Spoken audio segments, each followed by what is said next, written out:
Um, I'd like to give my well wishes to all the people gathered at the conference. Very excited for them. And I never dreamed in my dream or my experience of contemplative outreach that it would last this long, honestly. But I'm delighted that it has. And I hope that it continues to go for many years because I feel as though it's something that uh, is missing. It's missing. And the busier our culture and our society gets, the more I'm convinced it's missing. So to be able to offer people the practice of centering prayer in the Christian tradition is a real blessing. It's a blessing for the world.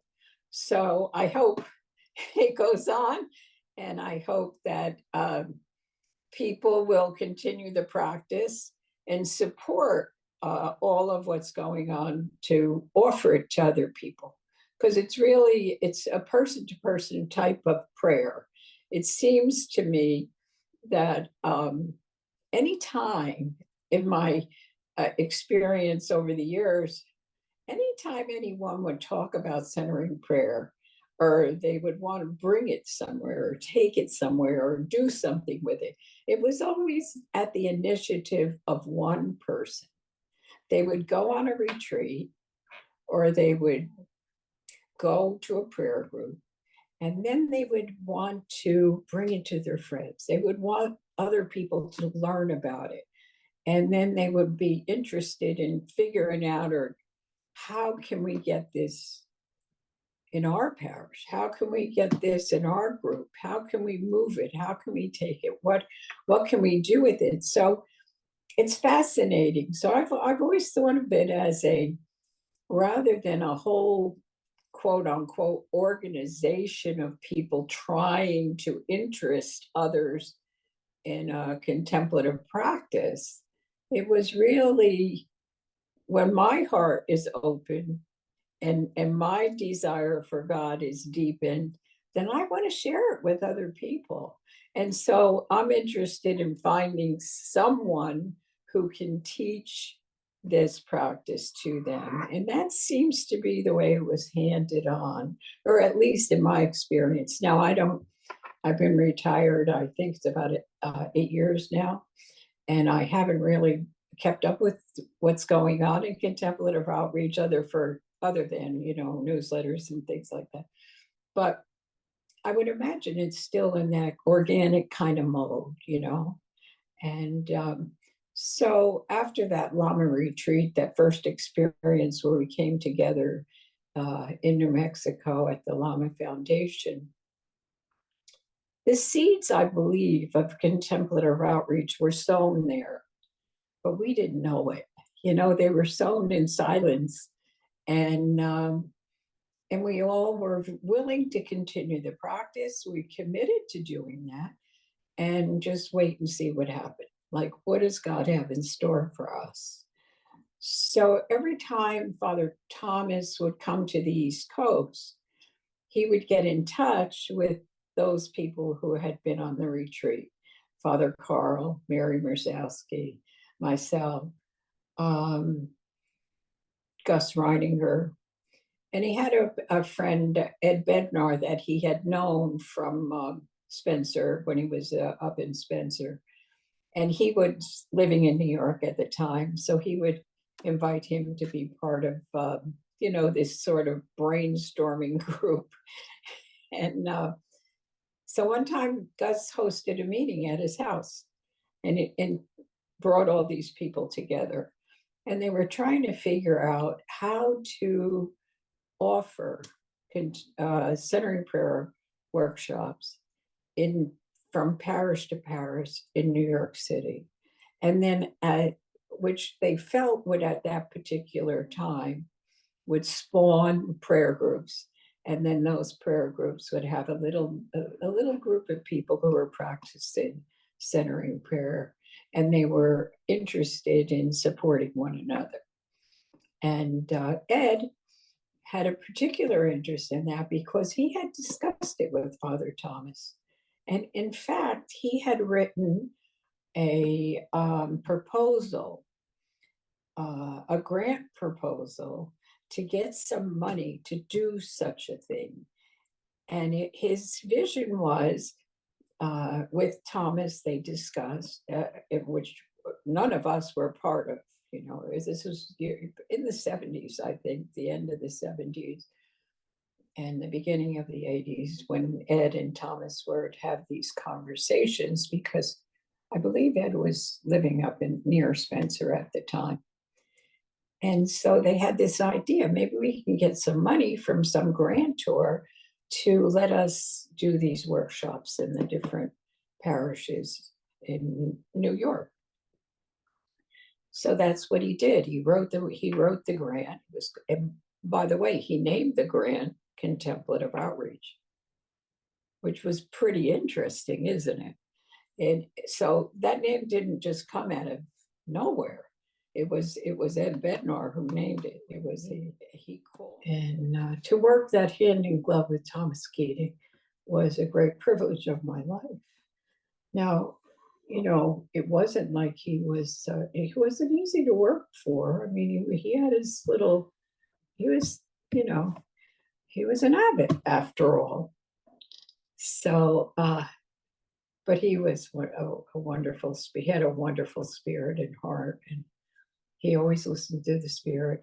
And he would always say, he would call me with something that was happening, and he would say, I would like to invite you to sit with me more frequently in prayer until we come up with some ideas of what we should do or how we should go. So we didn't ever do it without what we felt was a discernment of the Spirit to move in a direction. Move in whatever direction. And certainly, everybody had an idea. Everyone had an idea. But Thomas had a way of just waiting it out.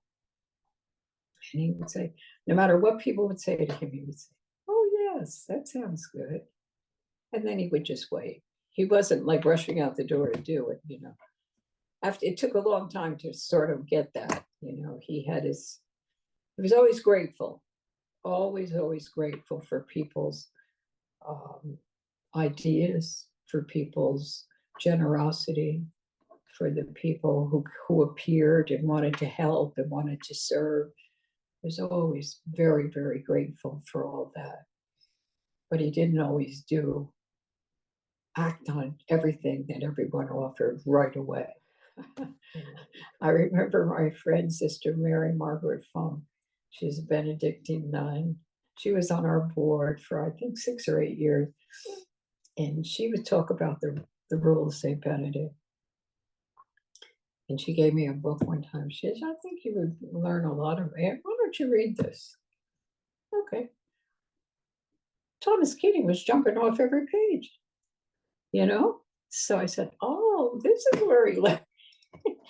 So, but it was really wonderful to connect that up, he did it spontaneously. He did it because he lived it, and he didn't spout it. He lived it, and it just came from him. It was where the answer was where it was for him. So great lessons, great lessons. So like I said, it was quite a privilege to work with him. So I worked for Contemplative Outreach for about 32 years, counting my volunteer time. And I served I saved in just about every capacity, from, setting up chairs and selling books and facilitating and coordinating. And so, doing just about all the jobs that everybody probably still does. I'm not too sure. And so I know what it takes, and what a great gift it was for so many people to step forward and be willing to give their time and themselves and because of their practice. And they too were feeling called to help, to serve, they wanted other people to have what they had, to receive what they had received. because it was such a great gift. And so I think many people were blessed by that whole experience because of that. Always out of this sincere desire to serve others. And so I hope it continues that way. I hope it always is a group of people serving from their heart to others. And I think if it continues that way, it'll continue. I'll never, in my mind, I'll never replicate another relationship like I had with Thomas. It was unique and special, and we shared a lot, and it was very good. And he had, there were a number of people that he had wonderful relationships with, and they've all benefited by it, I'm sure. I'm sure of it. So, and I know he did too. I know he did too. So that's really a nice exchange. Yeah, so it was good. So I don't know what more I can wish for contemplative outreach other than that they stay true to the vision and deliver the silence and offer from their heart what God has given them, because it's rare. It's rare. It's a gift, and contemplation has always been seen as a gift, and it really is a gift. And to be able to share that with others, I think, is a really unique gift. So that's the task, and but you don't want to get in the way of it. Just let it flow and let it grow and let it be blessed.